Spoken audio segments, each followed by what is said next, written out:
शिवीगाळ करणारे राऊत दगड मारायलाही कमी करणार नाहीत. राऊतांचा स्तर घसरत चाललाय. गिरीश महाजनांनी ही प्रतिक्रिया दिली.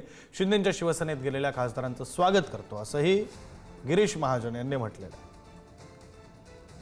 संजय राऊत आता सध्या शिवीगाळ करतायत. मला वाटतं मागे पुढे ते दगड मारायला कमी करणार नाहीत अशी त्यांची अवस्था झालेली आहे. मला असं वाटतंय राजकारणामध्ये इतका स्तर राजकारणात कधी खाली गेलेला नाही की कोणी पक्ष सोडून गेला की त्याला शिवीगाळ कर, वाटेल तसं बोल. आता त्यांच्याकडे लोक राहायला तयार नाहीत, लोकांची इच्छा नाही.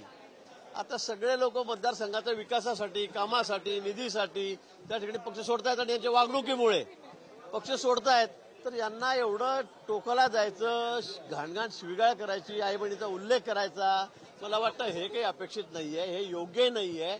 पण आता तो स्तर इतका घसरत चाललेला आहे की मला असं वाटतं आता तर ठीक आहे, शिवीगाळपर्यंत आहे, पुढे दगड फेकीपर्यंत येऊ ना म्हणजे नशीब.